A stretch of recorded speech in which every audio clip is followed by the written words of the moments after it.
الحمد لله نحمده ونستعينه ونستغفره ونؤمن به ونتوكل عليه ونعوذ بالله من شرور أنفسنا ومن سيئات أعمالنا من يهده الله فلا مضل له ومن يضلله فلا هادي له ونشهد أن لا إله إلا الله وحده لا شريك له ونشهد أن سيدنا ونبينا مولانا محمدا عبده ورسوله أما بعد فقد قال الله تعالى لا تجد قوما يؤمنون بالله واليوم الآخر يوادون من حاد الله ورسوله ولو كانوا آباءهم أو أبناءهم أو إخوانهم أو عشيرتهم صدق الله العلي العظيم. وقال النبي صلى الله عليه وسلم ما تركت بعدي فتنة أضر على الرجال من النساء أو كما قال عليه الصلاة والسلام.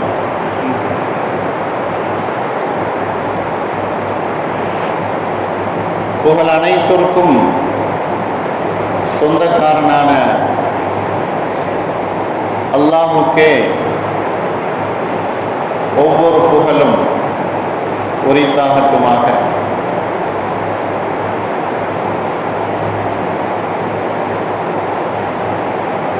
சலாத் என்னும் சாந்தியும்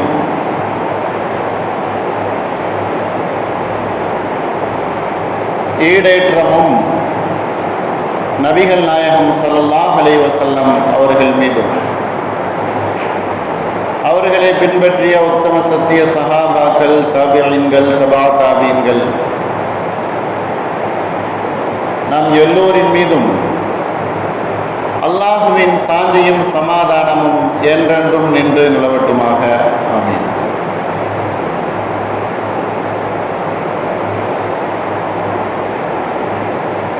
அன்பிற்கும் பெருமதிப்பிற்கும் உரிய அல்லாஹுவின் நல்லடியார்களே, அன்பு சகோதரர்களே, மனித குலத்திற்கு தேவையான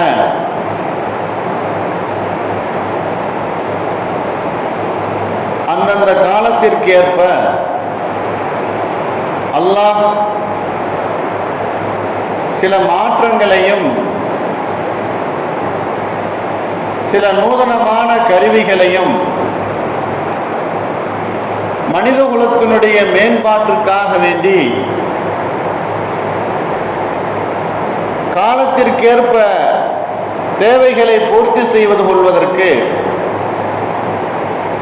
அல்லாஹ் பலவிதமான சாதனங்களை உலகிலே தந்து கொண்டிருக்கிறார். அதிலே நாம்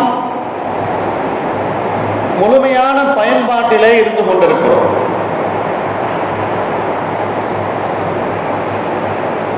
ஆனால் நபி ஸல்லல்லாஹு அலைஹி வஸல்லம் அவர்கள் சொன்னார்கள்,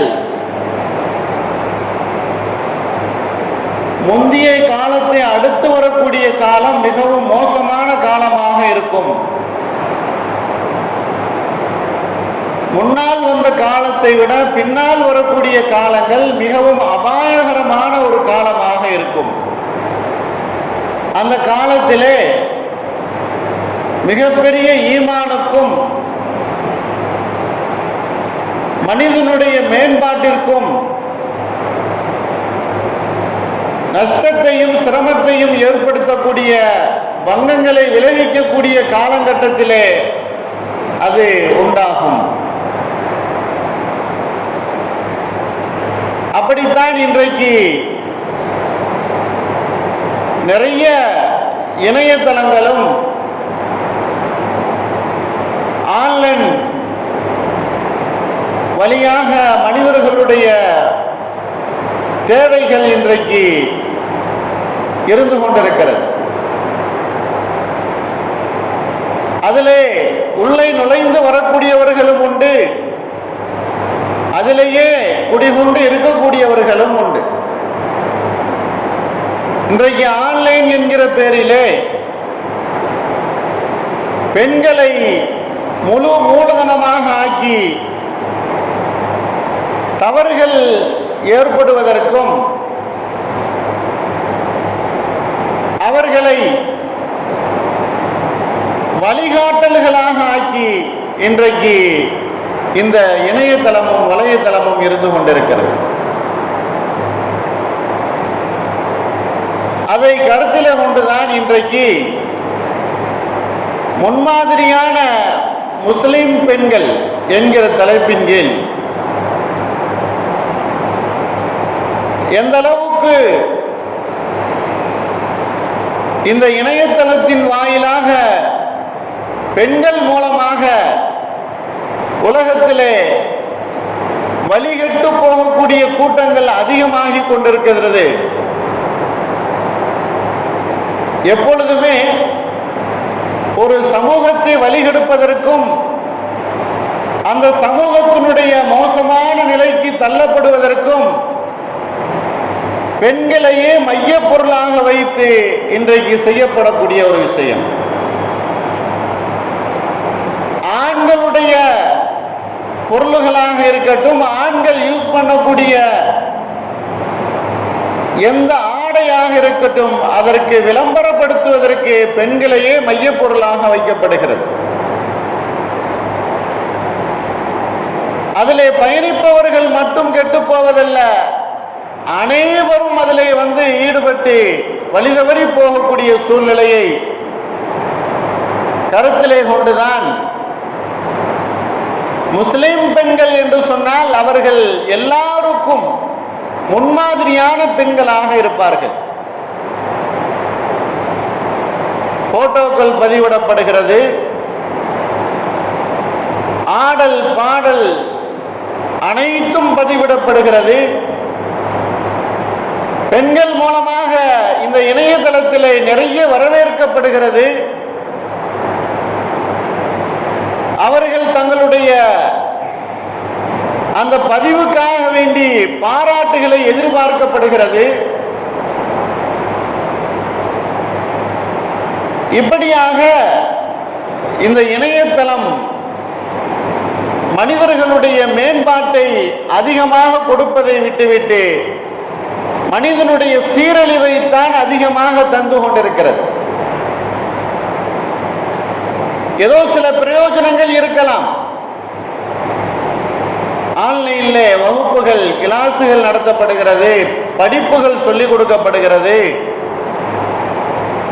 அல்லது அதுல சில விஷயங்கள் தெளிவுபடுத்தப்படுகிறது என்கிற சின்ன சின்ன பிரயோஜனங்கள் அதுல இருக்கலாம். ஆனால் அதுல மிகப்பெரிய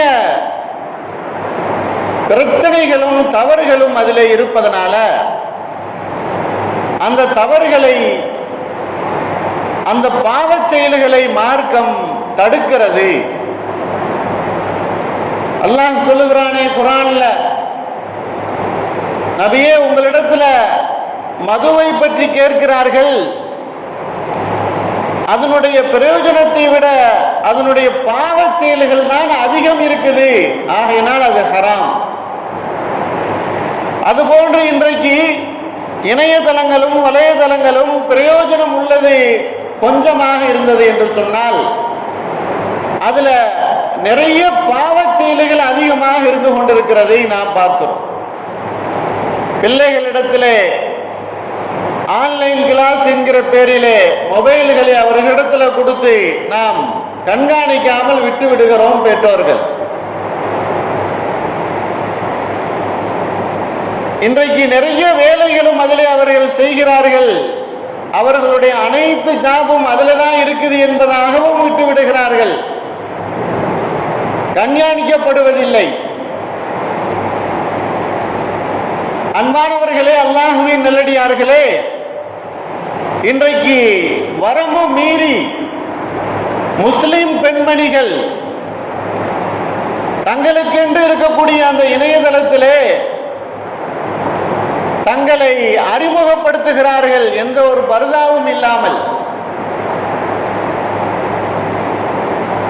அத்தோடு சேர்த்து தங்களுடைய போட்டோக்களை பதிவு செய்கிறார்கள்.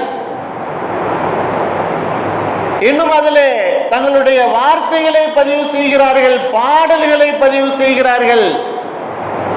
இன்னும் அதையும் தாண்டி ஆட்டங்களையும் அதிலே பதிவு செய்வதை காணுகிறோம். ஒரு பெண்மணி, ஒரு முஸ்லிம் பெண்மணிக்கு பர்தா என்பது அவசியம். அடுத்தவர்களுடைய கண்ணிலே படாமல் இருக்குதல் என்பது அவசியம். இன்றைக்கு நாம் வெளியிலே பெண்கள் சென்றார்கள் என்று சொன்னால் புர்கா அணிந்து பர்தா அணிந்து செல்லக்கூடிய நிலை, வீட்டிற்கு திரை போடக்கூடிய நிலை.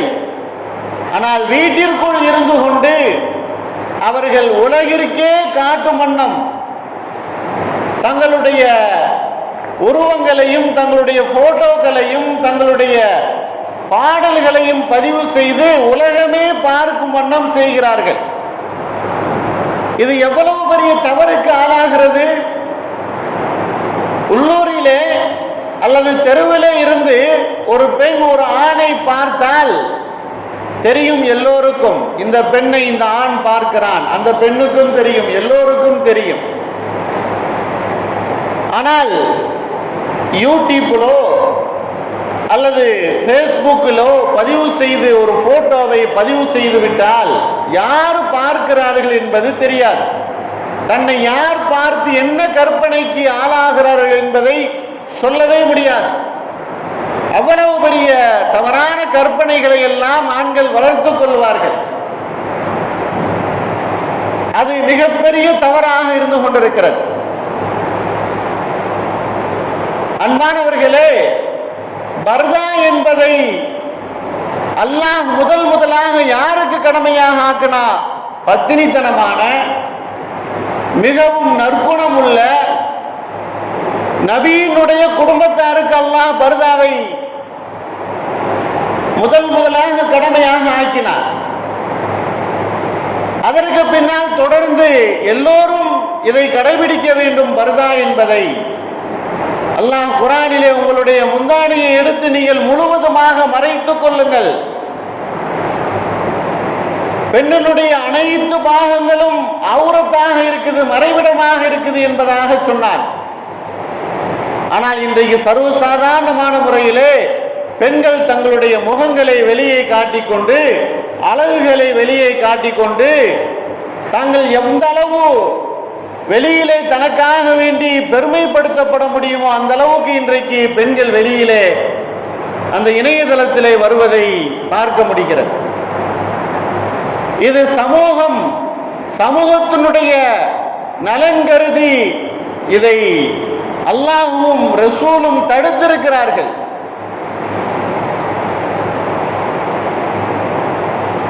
சூரத்து நூறிலே அல்லாஹ் 2 ஆயத்துக்களை சொல்லுவான்.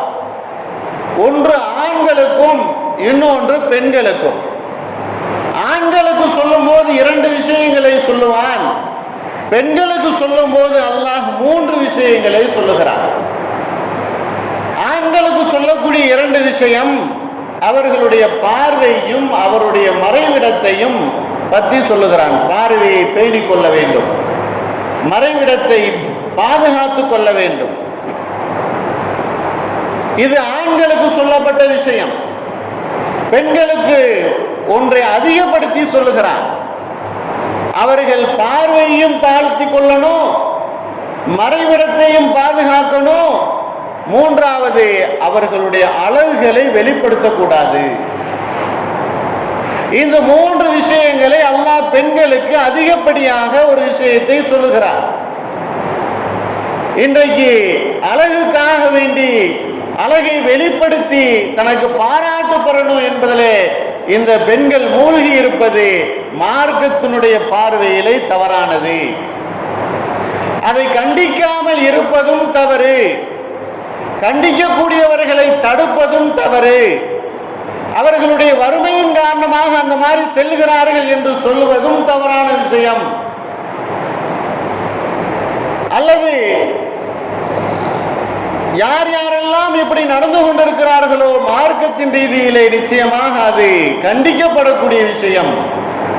அது அவரவர்களுடைய குடும்பத்தார்கள், அவரவர்களுடைய பெற்றோர்கள் அதை கண்டிக்க வேண்டும். இது மிகவும் சமூகத்தினுடைய மார்க்கத்திலே மிகவும் பேணி நடக்கக்கூடிய சிறுவர்களுடைய பெண்மணிகளுடைய வழிகட்டு போறதுக்கு இது காரணமாக ஆகிவிடும். மார்க்கத்திலே அனுமதி இல்லை. பொதுத்தளத்தில் இந்த மாதிரி பதிவிடுவதற்கு யாரும் அனுமதிக்கவில்லை, எங்கேயும் சொல்லப்படவில்லை. அனுமதி உண்டு என்பதாக எங்கேயும் கிடையாது. ஒன்று இந்த மாதிரி வெளிப்படும் பொழுது சமூகத்தில் இருக்கக்கூடிய எல்லா பெண்களுக்கும் இதனுடைய சந்தேகம் வந்து விடுகிறது. ஏன் நாமும் இதை செய்தால் என்ன, இதிலிருந்து நாமும் சம்பாதித்தால் என்ன என்கிற ஒரு நிலைமைக்கு எல்லாரும் அதிலே வழி செல்ல ஆரம்பித்து விடுகிறார்கள்.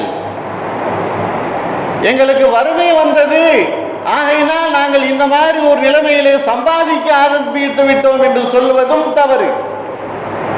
வறுமை, நபி ஸல்லல்லாஹு அலைஹி வஸல்லம் அவர்கள் சொன்னார்கள், வறுமை ஒரு நேரத்திலே அது குஃபருக்கே கொண்டு போய் சேர்த்துவிடும்.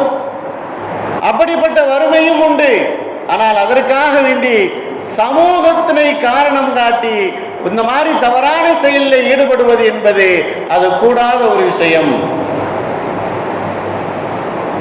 நபி ஸல்லல்லாஹு அலைஹி வஸல்லம் அவர்களுடைய வரலாற்றிலே எத்தனை முன்மாதிரியான பெண்மணிகள் இருந்திருக்கிறார்கள்.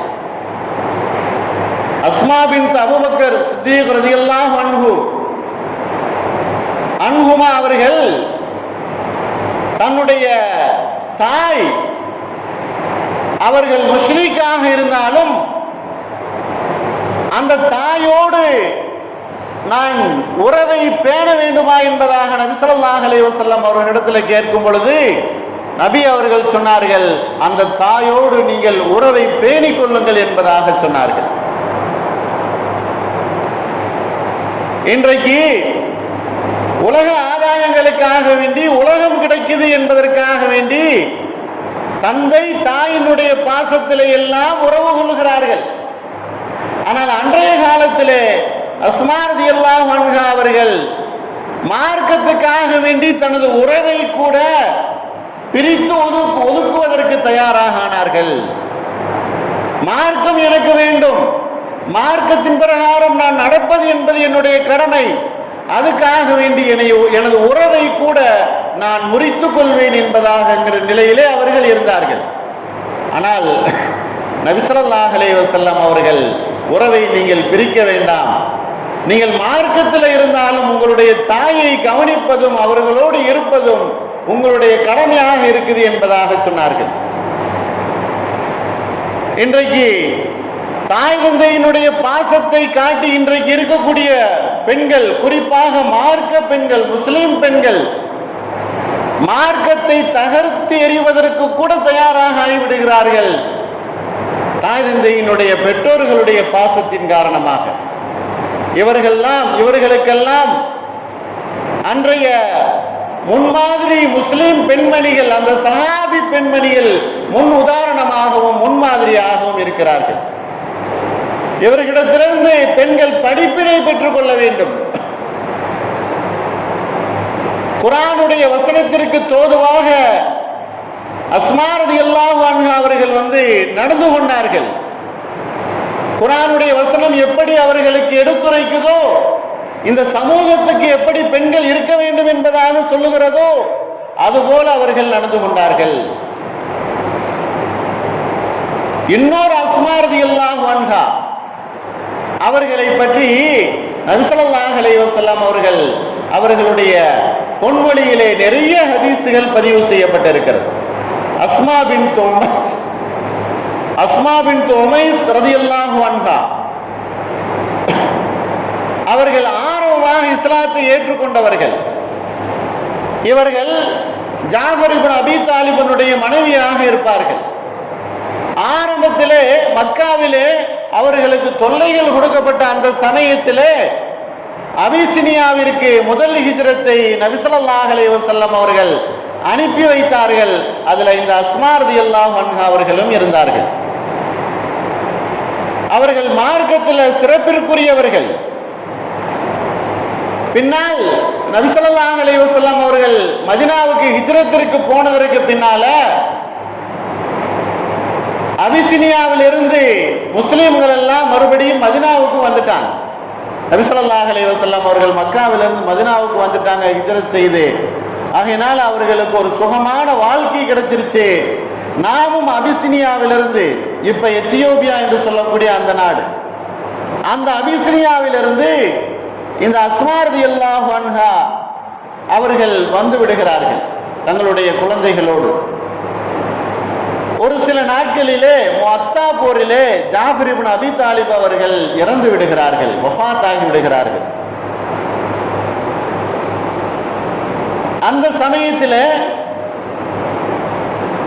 உமர் ரலியல்லாஹு அன்ஹு அவர்கள் இந்த அஸ்மா ரலியல்லாஹு அன்ஹா அவர்களை பார்த்து யார் என்பதாக விசாரிக்கிறான். இது சஹீஹ் முஸ்லிம்ல பதிவு செய்யப்பட்ட ஹதீஸ். இது அவர்கள் சொல்லுகிறார்கள், நான் தான் அஸ்மா பின்த் உமைஸ் என்பதாக சொல்லுகிறார்கள். ஓ, நீங்கள் தான் அபிசினியாவிற்கு சென்ற அந்த முதல் ஹிஜ்ரத்தில் இருந்த கூட்டத்தில் நீங்களும் ஒருவரா என்பதாக விசாரித்துவிட்டு உமர் ரலியல்லாஹு அன்ஹு அவர்கள் சொல்லுகிறார்கள், நபி ஸல்லல்லாஹு அலைஹி வஸல்லம் அவர்களோடு நாங்க ஹிஜ்ரத் செஞ்சோம், மக்காவிலிருந்து மதீனாவுக்கு வந்தோம், நாங்க தான் சிறப்பிற்குரியவர்கள் என்பதாக சொல்லுகிறார்கள். அஸ்மா பின்த் உமைஸ் அவர்களுக்கு சற்று கோபம் வந்து விடுகிறது. உமர் ரலியல்லாஹு அன்ஹு அவர்களை பார்த்து கேட்டு விடுகிறார்கள், ஒரு அகதிகளாக ஒரு ஊருக்கு போனோம், அங்க யாரும் முஸ்லிம்கள் கிடையாது, அகதிகளாக அந்த ஊர்ல நாங்க வாழ்ந்தோம், அவ்வளவு சிரமப்பட்டோம், கஷ்டப்பட்டோம், தியாகத்தை வெளிப்படுத்தினோம். ஆனா நீங்களோ நபி ஸல்லல்லாஹு அலைஹி வஸல்லம் அவர்களோடையே இருந்தீங்க. அவர்கள் அறிவு பசியை கொடுத்தார்கள், உணவு பசியை நீக்கினார்கள் நபி ஸல்லல்லாஹு அலைஹி வஸல்லம் அவர்களுடன் இருந்ததனால. ஆனால் நாங்கள் எந்த ஒரு அடையாளமும் தெரியாத ஒரு நாட்டிற்கு நாங்கள் வந்து ஹிஜ்ரத் செய்து சென்றோம், அங்க பெரிய தியாகத்தை நாங்கள் மேற்கொண்டோம். இருந்தாலும் உமர் அவர்களே, நீங்கள் எல்லாம் சிறந்தவர்கள் என்பதாக சொல்லுகிறீர்களே, எப்படி இது? நான் இதை நபி ஸல்லல்லாஹு அலைஹி வஸல்லம் அவர்களிடத்துல சொல்லணும், இதற்கு விளக்கம் கேட்கணும் என்பதாக அவர்கள் அஸ்மா ரலியல்லாஹு அன்ஹா அவர்கள் முடிவு செய்கிறார்கள்.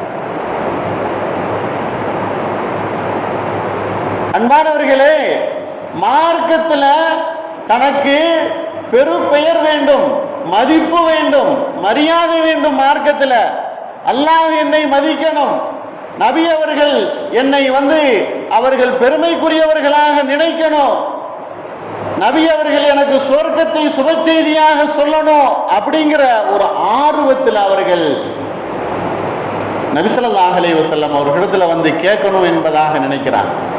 நபியிடத்துல அவர்கள் கேட்டும் விடுகிறார்கள். அல்லாஹ்வின் தூதரே, நபி அவர்களே, உமர் ரலியல்லாஹு அன்ஹு அவர்கள் இப்படி எல்லாம் சொன்னாங்க, அவர்கள் தான் சிறந்தவர்கள் எங்களை காட்டிலும் அப்படின்னு சொல்லும் போது நபி ஸல்லல்லாஹு அலைஹி வஸல்லம் அவர்கள் அருமையாக விளக்கம் சொன்னார்கள். அஸ்மா ரலியல்லாஹு அன்ஹா அவர்களுடைய உள்ளம் சமாதானம் அடையும்படியும் சந்தோஷம் அடையும்படியான விளக்கத்தை எடுத்து சொன்னார்கள். என்னுடன் வந்தவர்கள் ஹிஜ்ரத்திலே அவர்களுக்கு ஒரு நன்மை தான் உண்டு, ஒரு சிறப்பு தான் உண்டு. ஆனால் நீங்கள் 2 முறை ஹிஜ்ரத் செய்திருக்கிறீர்கள், உங்களுக்கு 2 சிறப்பு என்பதாக சொன்னார். மக்காவிலிருந்து ஆரம்பமாக அபிசினியாவுக்கு சென்ற ஒரு ஹிஜ்ரத்து, கப்பல் மார்க்கமாக நீங்கள் சென்றீர்கள். கப்பல் மார்க்கமாக நீங்கள் சென்ற அந்த ஹிஜ்ரத்து சிறப்பிற்குரியது. அதற்கு பின்னால் நீங்கள் மதீனாவிற்கு ஹிஜ்ரத் செய்து வந்தீர்கள், இது 2வது சிறப்பிற்குரியது. ஆகையினால் 2 சிறப்பிற்குரியவர்கள் என்பதாக நபி ஸல்லல்லாஹு அலைஹி வஸல்லம் அவர்கள் சொன்னபோது அஸ்மா ரலியல்லாஹு அன்ஹா அவர்களுக்கு பெரிய ஆனந்தம். அபூ மூஸா அஷ்அரி அவர்கள் இந்த ஹதீஸை சஹீஹ் முஸ்லிம்ல பதிவு செய்றாங்க. பல தடவை என்னிடத்துல அபூ மூஸா அஷ்அரி அவர்கள் இந்த ஹதீஸை, இந்த விஷயத்தை கேட்டுக்கொண்டே இருப்பார்கள். எனக்கு எவ்வளவு பெரிய ஆனந்தம், எவ்வளவு பெரிய சந்தோஷம்! உலகம் கிடைத்தால் கூட அவ்வளவு சந்தோஷம் எனக்கு இருக்காது, அதை விட பெரும் சந்தோஷம் எனக்கு கிடைத்தது என்பதாக சொன்னார்கள். தியாகம் செய்த அந்த முன்மாதிரி முஸ்லிம் பெண்கள் எங்கே? இன்றைக்கு இருக்கக்கூடிய, இன்றைக்கு தன்னை அழகை வெளிப்படுத்தி இணையதளத்திலும் வலைதளத்திலையும் பேஸ்புக்கிலையும் வாட்ஸ்அப்பிலையும் பதிவு செய்து கொண்டிருக்கக்கூடிய இந்த பெண் மக்கள் எங்கே? அவர்களுக்கு தியாகம் என்பது இருந்துச்சு. ஆனால் இன்றைக்கு தியாகம் செய்வது என்பது ஒன்று, அதை வலியுறுத்தப்படாவிட்டாலும் கூட இந்த மாதிரி தவறான சூழலிலே நீங்கள் ஈடுபட்டு விடாதீர்கள். நீங்கள் அல்லாஹ்வுடைய பிரியத்தை உள்ளத்திலே வையுங்கள். உலகத்தில் இருக்கக்கூடியவர்களுடைய பிரியத்தை நீங்கள் எடுத்து விடுங்கள். சர்வசாதாரணமாக இன்னைக்கு முஸ்லிம் பெண்கள் நடிகர்களுடைய பிரியத்தை உள்ளத்திலே வைத்துக் கொண்டு பல நூறு மைல்களுக்கு அப்பால் பிரயாணம் செய்து தியாகத்தால் அவர்கள் தியாகிகள் என்பதாக சொல்லுகிறார்கள். இந்த பெண்கள் எல்லாம் சமூகத்தில் மாற வேண்டும். அல்லாஹ்வுக்காக வேண்டி பிரியத்தை உள்ளத்திலே பதிவு செய்ய வேண்டும். இது சமூகம் கவனிக்க வேண்டும். பெற்றோர்கள் இதை கவனிக்க வேண்டும். ஒரு பெண் பார்ப்பது என்பது, ஒரு பெண்ணை அவர் கண்காணிப்பது என்பது சமூகத்தினுடைய கடமை. அதை தாண்டி பெற்றோர்களுடைய கடமையாக இருந்து கொண்டிருக்கிறது. நபி ஸல்லல்லாஹு அலைஹி வஸல்லம் அவர்கள் சொன்னார்கள், நாளை கியாமத் நாளிலே 3 நபர்களிடத்திலே அல்லாஹ் பேச மாட்டான். 3 நபர்களிடத்திலே அல்லாஹ் ஏறிட்டு பார்க்க மாட்டான். அதுல முதல் நபர் பெற்றோர்களுடைய அதிருப்திக்கு ஆளானவர்கள், பெற்றோர்களுக்கு கொடுமை செய்தவர்கள், பெற்றோர்களை கவனிக்காத ஒரு நபர். இரண்டாவது ஒரு பெண்மணி, தன்னை ஆண் போன்று ஆக்கி கொண்ட ஒரு பெண்மணி. வல் மர்அத்துல் முத்தரஜ்ஜிலா, தன்னை ஆணை போன்று மாற்றிக்கொண்ட பெண்மணி, அல்லாஹ்வுடைய சாபத்திற்குரிய பெண்மணி. மூன்றாவது ஒரு நபரை சொன்னார்கள் நபி ஸல்லல்லாஹு அலைஹி வஸல்லம் அவர்கள், துயூஸ் என்பதாக சொன்னார்கள். இவர்கள் யார்? தன்னுடைய குடும்பத்தில் தனக்கு கீழே உள்ளவர்களிடத்துல அல்லாஹ்வுக்கு மாறு செய்யும்படியான, கட்டளைக்கு மாறு செய்யும்படியான சில விஷயங்களை செய்து கொண்டிருப்பார்கள். ஆனால் அவர்கள் மீது கவனம் செலுத்தாதவர்கள். தன்னுடைய குடும்பத்தில் தன்னுடைய கஸ்டடியிலே அவர்கள் இருப்பார்கள். அவர்களுடைய வேலைகள் எல்லாம் தவறாக இருக்கும். ஆனால் அவர்கள் மீது எந்த ஒரு கவனமும் செலுத்தாமல் பொடுபோக்காக இருந்து கொண்டிருப்பார்கள். இவர்களையும் நாளை கியாமத் நாள்ல அல்லாஹ் ஏறிட்டு பார்க்க மாட்டான். இன்றைக்கு பெற்றோர்கள் மூலமாகவும், கணவன்மார்கள் மூலமாகவும், சகோதரர்கள் மூலமாகவும் ஒரு பெண் வெளி உலகத்திற்கு தன்னுடைய அழகையும், தன்னுடைய போட்டோக்களையும், தன்னுடைய நடனத்தையும், தன்னுடைய பாடல்களையும் எல்லாத்தையும் பதிவு செய்கிறார்கள். எனக்கு இதற்கு காரணம் என்னுடைய பெற்றோர்கள் என்பதாக சொல்லுகிறார்கள். அல்லது சமூகத்தை அவர்கள் குறை சொல்லுகிறார்கள். அல்லது நாங்கள் வழிதவறி போவதற்கு இன்ன நபர்கள் என்பதாக நபர்களை காரணம் காட்டுகிறார்கள். இந்த பெண்மணிகள் எங்கே? முன்மாதிரியான அந்த அஸ்மா ரலியல்லாஹு அன்ஹா அவர்கள் போன்ற பெண்மணிகள் எங்கே? உலகத்திலே எப்படி பார்க்கணும், எப்படி வாழணும், எப்படி இருக்கும் என்பது நபி ஸல்லல்லாஹு அலைஹி வஸல்லம் அவர்கள் அனைத்தையும் சொல்லி காட்டிவிட்டு சென்றார்கள். அல்லாஹ் குர்ஆனிலே وَإِذَا سَأَلْتُمُوهُنَّ مَتَاعًا فَاسْأَلُوهُنَّ مِنْ وَرَاءِ حِجَابٍ, பெண்களிடத்தில் நீங்கள் ஏதாவது ஒரு தேவைக்காக வேண்டி கேட்க போனீர்கள் என்று சொன்னால் அப்பொழுது திரைக்கு அப்பால் இருந்து நீங்கள் பேசுங்கள், அவர்களிடத்திலே கேளுங்கள், நேரடியாக அவர்களை பார்க்காதீர்கள். உலகத்தில் இன்றைக்கு ஒரு மாயை ஏற்படுத்தப்பட்டிருக்கு. இதுல முஸ்லிம் பெண்கள் முக்கியமாக அதில் ஈடுபடுத்தப்படுகிறார்கள். இணையதளம் என்று சொல்லக்கூடிய ஆன்லைனிலே பெண்களை மட்டுமே வைத்து உலகத்தில் இருக்கக்கூடிய எல்லா நபர்களையும் நேர்வழியிலிருந்து வழிகெடுக்கக்கூடிய ஒரு பெரிய ஒரு ஏற்பாடு நடந்து கொண்டிருக்கிறது என்பதை சமூகம் உணர்ந்து கொள்ள வேண்டும். பெற்றோர்கள் உணர்ந்து கொள்ள வேண்டும், பாதுகாக்கப்பட வேண்டும். அதுக்காக வேண்டிய முயற்சிகளிலே நாம் ஈடுபட வேண்டும். அன்பானவர்களே, அல்லாஹ்வின் நல்லடியார்களே, அல்லாஹ் சொல்லியிருக்கக்கூடிய இந்த விஷயத்தின் பிரகாரம் நாம் உலகத்தில் வாழணும். அது போல நம்முடைய குடும்பத்தார்களை அமைத்து கொள்ளணும், நமது சமூகத்தை கட்டமைக்கணும். அதற்குரிய முயற்சி நமக்கு மிகவும் அவசியமானதாக இருக்குது. அதை கருத்திலே கொண்டு முயற்சி செய்தவர்களாக, அல்லாஹ்வுடைய அருளை பெற்றவர்களாக நாம் எல்லோரையும் அல்லாஹ் ஆக்கி அருள் புரிவானாக. வாஹிர் தாவானா அல்ஹம்துலில்லாஹி ரப்பில் ஆலமீன். அஸ்ஸலாமு அலைக்கும் வரஹ்மத்துல்லாஹி வபரகாத்துஹு.